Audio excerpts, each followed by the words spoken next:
Looking back, I can now pinpoint the exact moment my life split into before and after. I was 16 when my parents sat me down in our small living room and announced that they were getting a divorce. It happened quietly, without yelling or accusations. Just two people who no longer saw a shared future.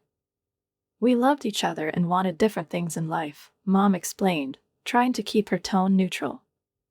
I remember that, contrary to expectations, I wasn't shaken by the news. Maybe it was because they were handling it so calmly.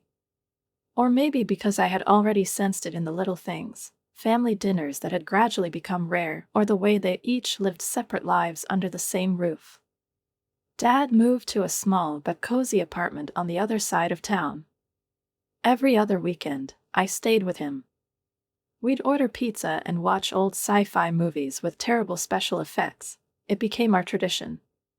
Nothing changed between us, and that comforted me. But everything flipped upside down a year later. Mom met Robert. I still remember the breakfast when she walked into the kitchen as if floating on air and announced, "Kelly, I've met someone special." She was smiling like she was 20 again, and I couldn't bring myself to ruin her enthusiasm. "He has a daughter, she's 10. Wouldn't it be great if you had a little sister?" she added.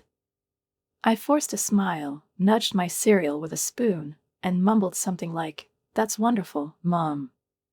Truly, wonderful. A few months later, Robert and Sarah moved in with us. Sarah looked like an angel, shiny blonde curls, perfectly pressed dresses, and a smile so flawless it could melt any adult's heart. But as soon as their backs were turned, I saw the real her. It started with small things. My favorite sweater suddenly became faded and stretched out after mysteriously ending up in the washing machine with red socks. My schoolwork, neatly stacked on my desk, appeared smeared with coffee stains, even though I didn't drink coffee. It was all so petty that complaining felt beneath me. Robert didn't make things easier either. His passive-aggressive remarks always sounded like advice but cut like knives. "Kelly, don't you think your skirts are a little short for school?" he'd say with barely a glance in my direction. Or, "Maybe you should spend less time on your phone and more time studying. Your grades could be better." Every comment was a needle pricking me. I tried talking to Mom, but she waved it off. "He's just looking out for you, sweetheart. Robert only wants the best for you." Then came the incident that changed everything. It was a Sunday. I came home earlier than usual after hanging out with a friend to work on a research project I'd been dedicating weeks to. Interviews, data collection, meticulous notes. It was my little pride and joy. But when I walked into my room, I froze in the doorway. Sarah was sitting on the floor with my project papers in her hands, now covered in green marker smudges. My heart pounded like a drum. "What the hell are you doing?" I yelled, shaking with anger. She yelped and put on an innocent face, but the green stains on her hands gave her away. Unable to hold back, I grabbed the collar of her expensive cardigan and dragged her downstairs to where Mom and Robert were watching TV. "Look at her hands," I shouted, waving the ruined papers. "Look at what she did to my project. Weeks of work, ruined." Robert shot to his feet, his face turning crimson. "Get your hands off my daughter," he thundered, storming toward me. I snapped back. "She ruined my work. Do you even understand how much effort I put into this?" But Robert looked at me as if I were the villain. "How dare you talk to my Sarah like that? She's just a child." His voice was a blade cutting into me. I turned to Mom, desperate for her to take my side. But she just shook her head, as if I were the one to blame. "Kelly, this is unacceptable. She couldn't have done it on purpose. She's just a child," she said, as though she couldn't see the green stains on Sarah's hands. I stood there, feeling a wave of helplessness wash over me, like the whole house had suddenly turned into enemy territory. That night, for the first time, I thought that maybe this place wasn't my home anymore. I couldn't sleep. I lay in bed staring at the ceiling, replaying Mom's inaction in my mind. Her silence, her passivity, her indifference. Robert's words, his harsh voice, echoed in my ears. I tried closing my eyes, burying my face in the pillow, but it was no use. By morning, I had made a decision. I couldn't stay in this house that no longer felt like home. I started packing before the sun had even risen. Tossing clothes, books, and notes into bags without caring how neatly they fit. Every movement sent a dull ache through my chest, but I tried not to think, just act. Tears streamed down my face, but I didn't stop them. It didn't matter anymore. Dad picked up after the first ring. His voice, warm and caring, felt like an anchor, like salvation. "Kelly, what's wrong?" he asked, alarmed. "Dad, can I come stay with you? Please." My voice broke, and I barely held back from sobbing into the phone. "Of course, sweetheart, of course. I'll be there in 20 minutes, he said without a single question. By the time his truck pulled up, Robert had already left for work, and Sarah was at school. Mom stood in the doorway, watching as I loaded my bags into the car. Her gaze was a mix of confusion and sadness. "Kelly, don't do this," she finally said. "You're overreacting." Overreacting? Overly emotional? What does that even mean? I turned to her, allowing myself for the first time in my life to openly say what I had been holding inside for so long. "Your husband called me an idiot, Mom. And you just sat there and watched. Your stepdaughter destroyed my work, and you did nothing." Nothing. Dad, who had been standing nearby the entire time, heard my words. His face immediately changed. It darkened, filling with anger. "Who is this Robert who thinks he can call my daughter names?" he asked in a low voice, but there was so much threat in his tone that it made me uneasy. I told him everything, Robert's words, Sarah's antics, and Mom's indifference. Dad listened without interrupting, but his fury was palpable. "Get in the car," he finally said, climbing into the driver's seat.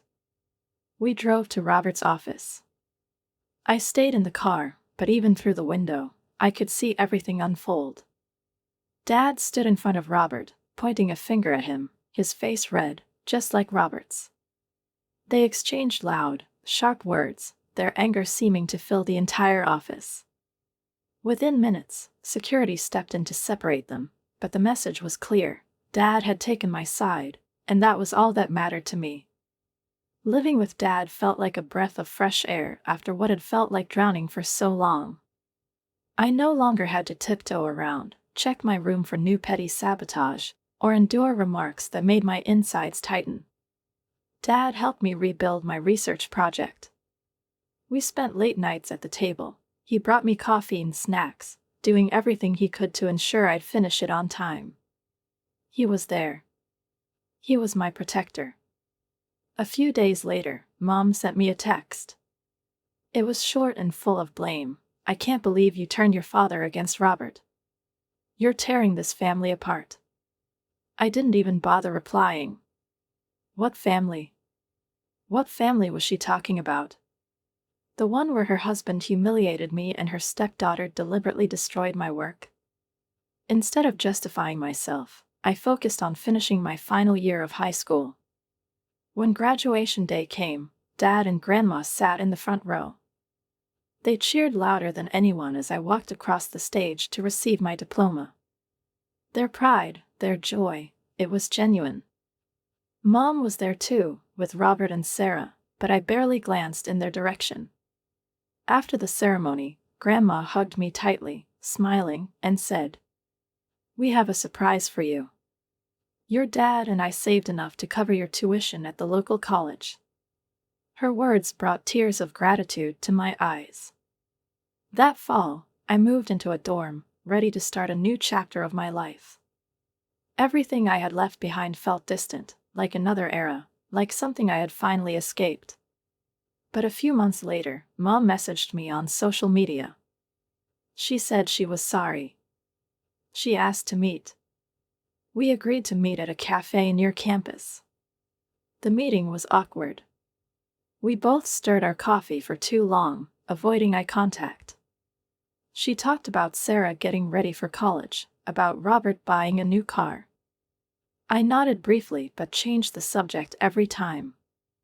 My psychology professor, for example, had suggested I consider applying to graduate school.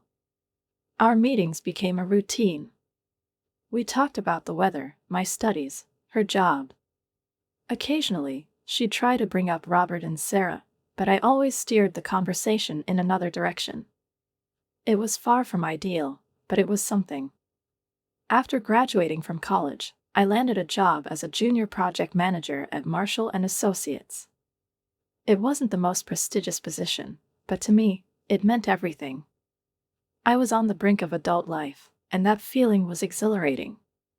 Dad was thrilled, as always, doing his best to look out for me. "You could save some money, Kelly," he suggested over dinner.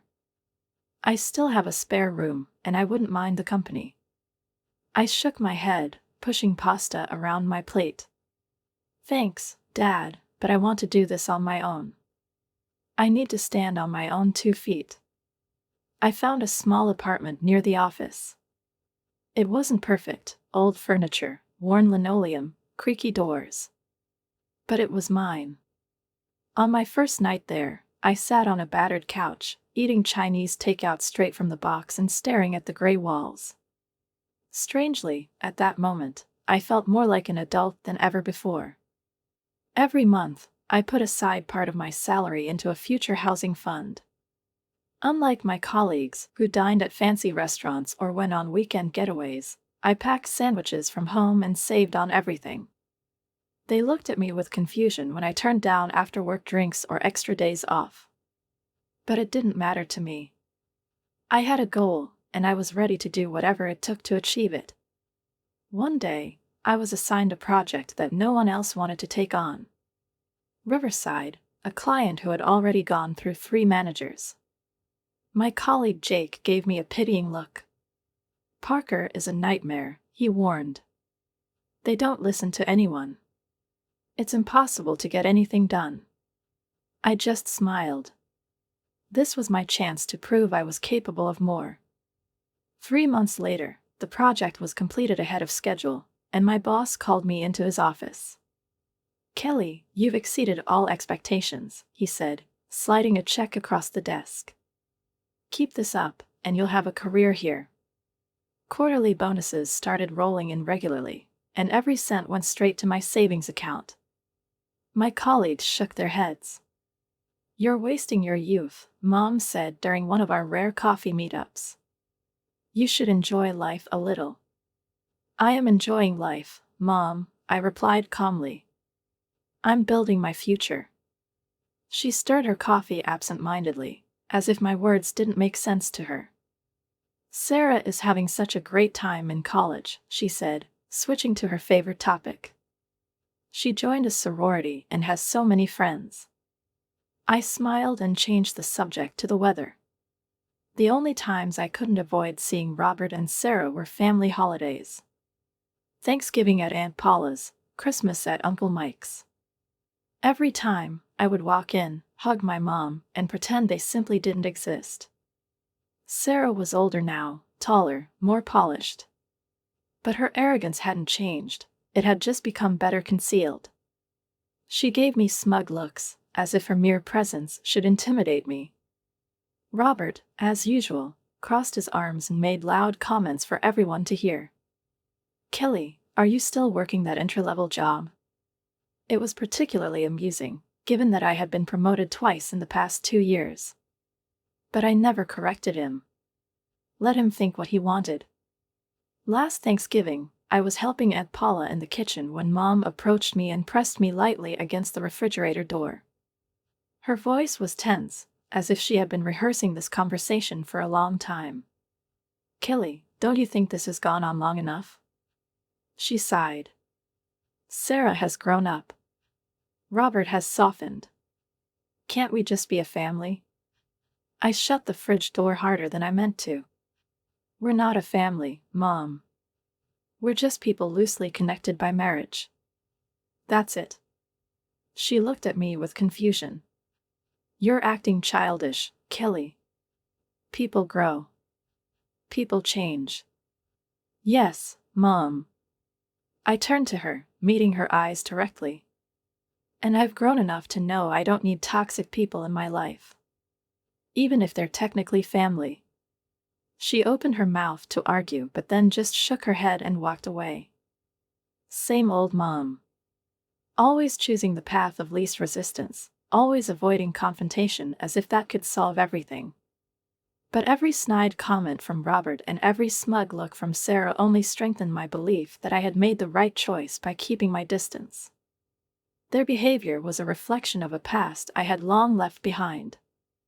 The day I signed the final documents for my house, it felt like I was standing on the summit of a mountain I had been climbing for years. My savings, overtime hours, and sacrifices of even the smallest indulgences had finally paid off. I was able to put down 60% of the total cost, and the mortgage payments no longer seemed daunting. Congratulations, Miss Parker, the realtor said, handing me the keys. It's a beautiful property. As I stood in the empty living room, I felt truly free for the first time in years. A spacious house with 3 bedrooms, 2 bathrooms, a kitchen with granite countertops, and a cozy backyard where I dreamed of planting a garden. All of it was mine. Every detail, every room represented years of hard work. I decided to throw a housewarming party. It would be a small celebration with close friends and family. Dad and Grandma couldn't make it. They had recently moved to Hawaii. Dad's pension and his dream of a peaceful life by the ocean had finally become a reality. But Mom, she was more complicated. I called her, trying to be as clear as possible. Mom, I want you to come. Just you. She hesitated, and I immediately knew she felt uncomfortable. Kelly, that's not fair to Robert and Sarah. Mom, this is my house. My rules. She agreed, but I should have known better. On the day of the party, I opened the door to find her standing there with Robert and Sarah. Her face wore an apologetic expression, but honestly, I wasn't even surprised anymore. Mom. I struggled to hold back my frustration, biting my tongue to avoid making a scene on the doorstep. I let them in, mentally repeating to myself, "Patience, Kelly." Robert, as always, surveyed everything with a critical eye. His lips curled slightly when he noticed the scuff on the hardwood floor. "That's not bad," Robert muttered in a tone that sounded like he was trying to be polite but couldn't quite manage it. Sarah, now 22, looked like she had stepped straight out of a fashion magazine. She moved through the house, inspecting every detail with an arrogant smirk. "The kitchen is kind of small, isn't it?" she quipped as she walked past. I tried to ignore their comments and continued hosting my guests. At one point, I was showing the backyard to my colleague Jake when I overheard Sarah's voice in the living room. "Dad, I'm looking at houses too," she said loudly enough for me to hear. "I'll buy something bigger, with a pool." I froze. My pulse quickened. Slowly, I returned to the living room to see Sarah lounging comfortably on the couch, continuing her tirade. "That's really interesting," I said with a light smile. "And how exactly are you planning to buy such a house?" Her face flushed. "I have prospects." "Prospects?" I tilted my head slightly. "Prospects aren't a paycheck, Sarah. The last I heard, you were still living off your dad's credit card." Her face turned an even deeper shade of red. Robert, who was standing nearby, quickly stepped forward, his face taking on its familiar purplish hue of anger. "How dare you?" he thundered. "No, how dare you?" I shot back, locking eyes with him. "You came into my home uninvited, and now you're standing here insulting me." Mom tugged at Robert's arm, trying to calm him down. "Let's go, Robert." "Sarah. We're leaving." I watched as they hurried out of my house. Mom gave me a guilty glance over her shoulder, but I didn't feel any pity for her. The door closed behind them, and I felt the tension in the room evaporate. The party continued, and the rest of the evening was warm and enjoyable. 3 months after that fiasco, my boss called me into his office. I didn't know what to expect, but he handed me a folder containing details about a new project. "Kelly, we'd like to offer you the lead on a major project in Boston. This is a huge opportunity. You could take your career to the executive level." It meant change. Big, exciting, but challenging change. What worried me most was my house, especially my enclosed garden, which had become my personal sanctuary. Months of painstaking work had gone into cultivating my collection of plants, delicate orchids, sensitive peace lilies, and my pride, a rare bird of paradise that had only recently begun to bloom. Each plant required meticulous care, and I couldn't bear the thought of returning to find them dried up and dead, symbols of neglected care. After considering all my options, I swallowed my pride and drove to Mom's house. We hadn't spoken since the housewarming disaster, but I knew she had a knack for gardening. It was the one thing we both loved equally. When I rang the doorbell, Mom looked surprised to see me standing on her doorstep. "Kelly, is everything okay?" she asked, scanning me carefully. "Yes, everything's fine," I said, following her into the kitchen. "I need a favor." Mom raised her eyebrows but didn't say anything, waiting for me to continue. I took a deep breath. "I'm leaving for Boston for a few months for work. Could you look after my house? Mainly the plants. They need regular watering and care." Her face lit up with genuine joy. "Of course. You know how much I love gardening, Kelly. It's no problem at all." I handed her the spare keys and detailed instructions for caring for each plant. As I drove away, I felt a flicker of unease but reassured myself that my garden was in capable hands. The next few months flew by in a whirlwind of intense work. I dove headfirst into the project, working 16-hour days and coordinating with teams across multiple time zones. Things were going well, and despite the constant exhaustion, I felt like I was moving forward. Each week, I called Mom to check in. She always assured me that the plants were thriving. "Don't worry, Kelly. Everything's perfect. Just focus on your work," she said. I should have noticed that Mom was always at my house when I called, no matter the time. I should have paid attention to the clinking of dishes, the sound of the TV in the background, the strange little details that didn't make sense if she was only stopping by to water the plants. But I was too consumed by my project to pick up on the warning signs. The project wrapped up after 4 months with great success. I was proud of myself and thrilled to go home. A late flight, a quick Uber ride, and there I was, standing at my front door. All I could think about was a hot shower and my own bed. I slid the key into the lock, but it wouldn't turn. Pulling the key out, I tried again. Nothing.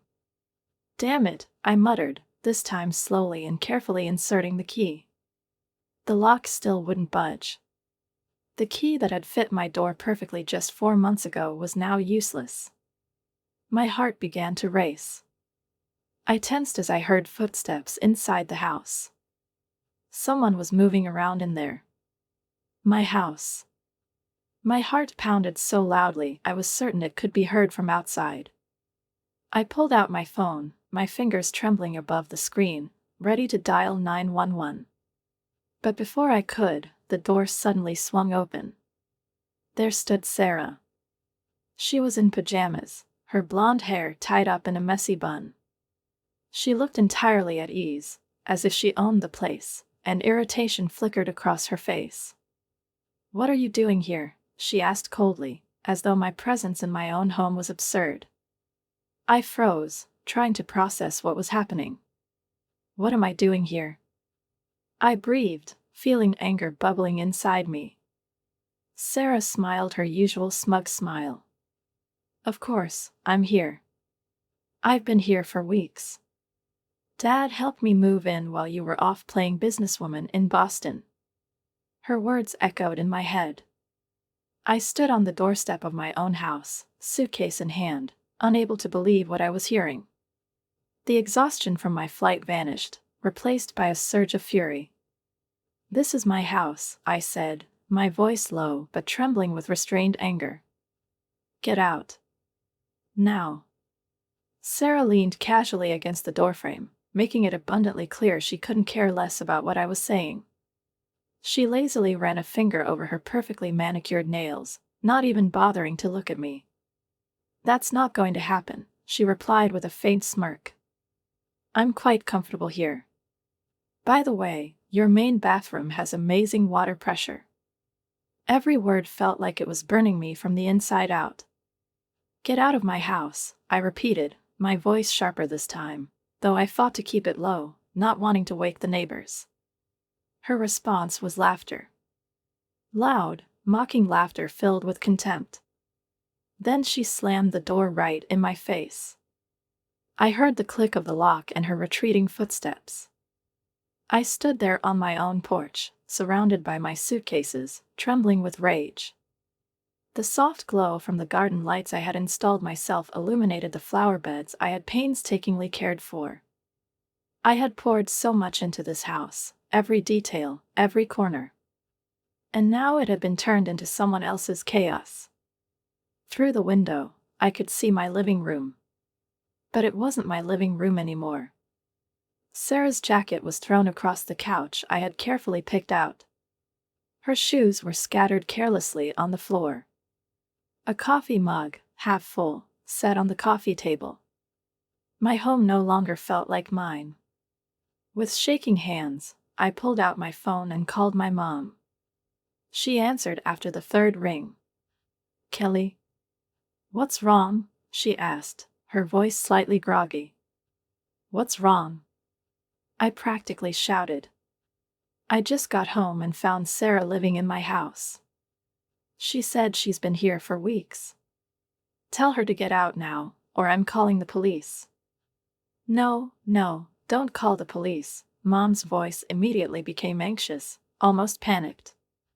We'll come over right now. Just wait there." "Where else would I go?" I snapped, feeling the anger boil over. "I'm locked out of my own house." The next 30 minutes dragged on painfully. I paced back and forth on the porch, adrenaline coursing through my veins. Lights flickered on in nearby houses. I noticed a couple of cars driving by slowly, their drivers likely wondering if they should call the police after seeing me standing there with suitcases in the middle of the night. Finally, Mom arrived. To my surprise, Robert was driving. They both hurried out of the car, still in their pajamas, hastily throwing on coats over them. "What is going on?" I demanded, fixing my gaze on Mom. "Why does Sarah have keys to my house? Why did you let her live here?" Mom looked flustered, even guilty, but not in the way I had expected. I had hoped for at least a hint of remorse, but her answer only fueled my rage further. "Kelly, sweetheart. Sarah needed somewhere to stay. Her lease ended, and she couldn't afford the rent increase. So you decided to move her into my house?" My voice cracked, but I couldn't stop it. "Your house was empty," Robert interjected, as if that was the most reasonable explanation in the world. "This is my house," I snapped. "You had no right." "She needed a place to live, Kelly," Mom said, looking at me as though she expected me to immediately see her logic. "And your house is too big for just one person. We thought it made sense." "We?" I took a step back, disbelief washing over me. "You thought?" "Mom, you were supposed to water my plants, not move your stepdaughter into my house." She stood there, and I waited for some flicker of understanding, some hint that she realized just how deeply she had betrayed my trust. But instead, she simply stood, offering excuses, as if she'd done me a favor. "Kelly," she began, but I raised a hand, cutting her off. No. No, we thought. No excuses. You didn't even ask me. This is my house. My property. How could you? Mom lowered her eyes, but Robert stepped forward, his voice as condescending as ever. You're overreacting. This can all be sorted out. Sorted out? I let out a bitter laugh. The only way to sort this out is for you to pack Sarah up and get out of my house immediately. I knew this wouldn't be a quick resolution. Sarah had clearly made herself at home, and Mom and Robert were determined to defend her. But I wasn't about to back down. This was mine, and I was going to take it back, no matter the cost. Robert puffed out his chest, stepping closer like he was gearing up for a confrontation, his expression that of someone who had already declared himself the winner. Look, he began in a patronizing tone, there was no point in telling you about this. Sarah needed a place to stay, and you would have just said no. Of course I would have said no. My voice wavered, not from fear, but from the sheer fury surging through me. This is my house, and now I can't even get inside. The locks were old anyway, he said dismissively, waving a hand as though the detail was beneath him. We did you a favor by replacing them. I froze, staring at him in utter disbelief. You do realize that's illegal, right? I said slowly, forcing myself to stay calm. You can't just change the locks on someone else's property. Robert snorted, as if my words were entirely inconsequential. Legal, illegal, does it really matter now? It's done. Sarah needed a place to stay, and this house is too big for just you anyway.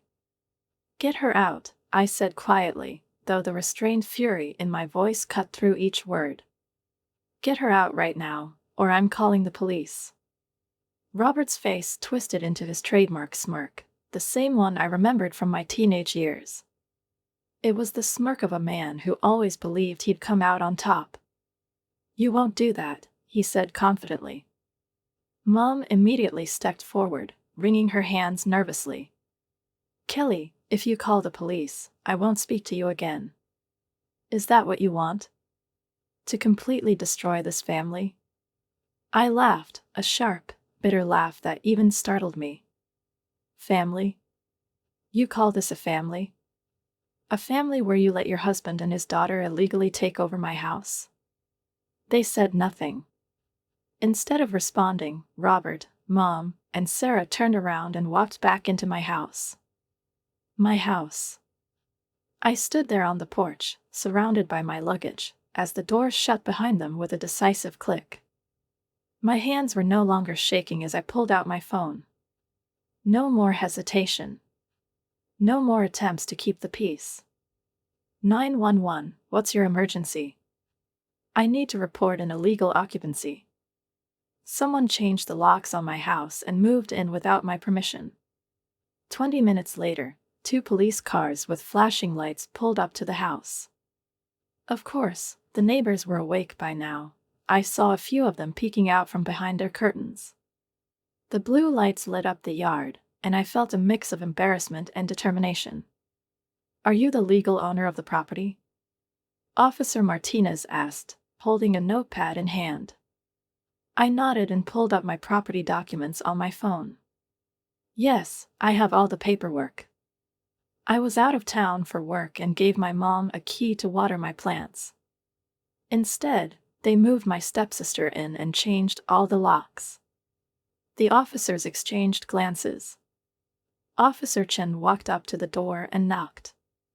For a few seconds, there was silence inside the house. Then I heard shuffling footsteps. Finally, the door opened. Standing there were Mom, Robert, and Sarah. They were trying to look composed, but their forced confidence was so unconvincing it made even me feel secondhand embarrassment. Good evening, Officer Martinez said, fixing a stern gaze on them. We need to see identification and proof of residency from everyone here. There's been a misunderstanding, Robert began, his voice as smooth and oily as ever. Kelly gave Sarah permission to stay here. They had an argument, and now she's just trying to cause trouble. That's a lie. I interrupted.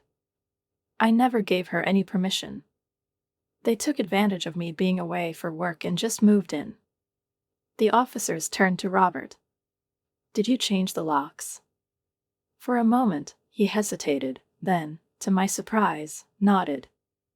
The old locks were faulty, he started, but Officer Chen cut him off.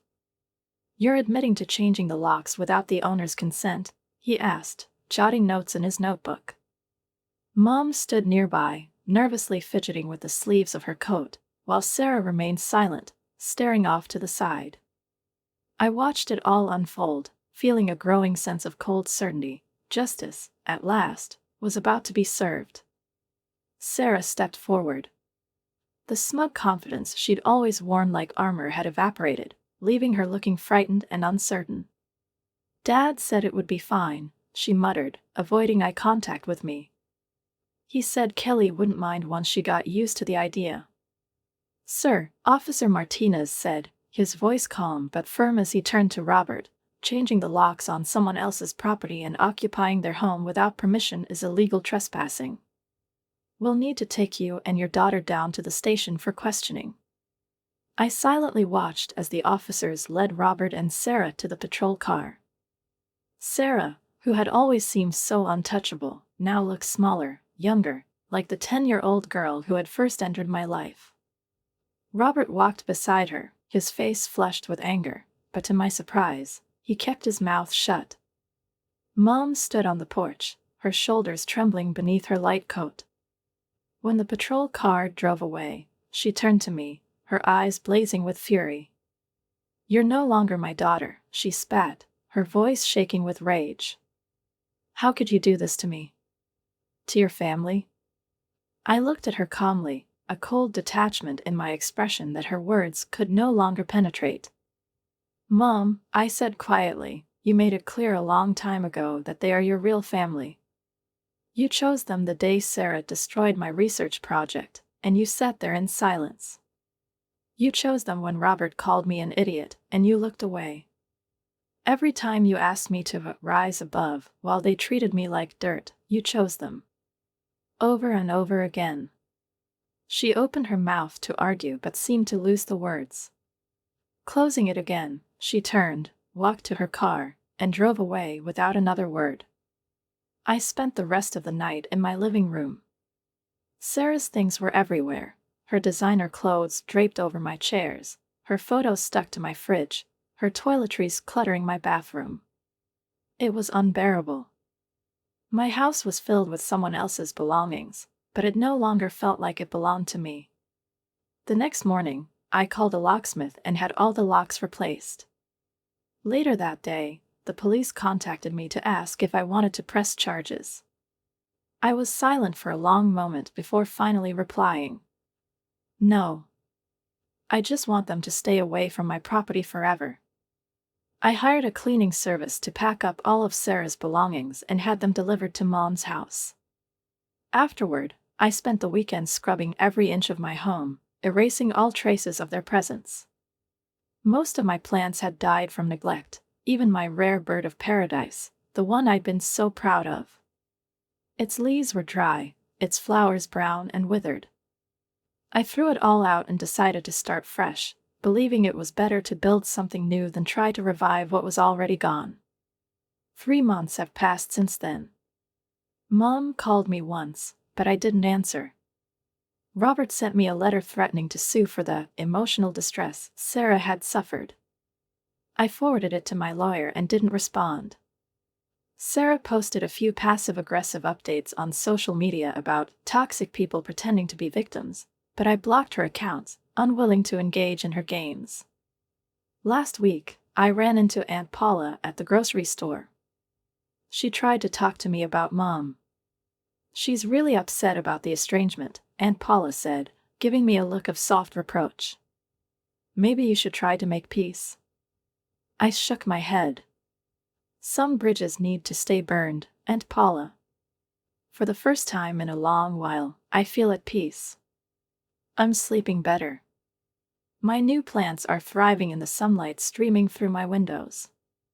Dad and Grandma call me often from Hawaii, sharing stories about their cozy new home, warm beaches, and peaceful life.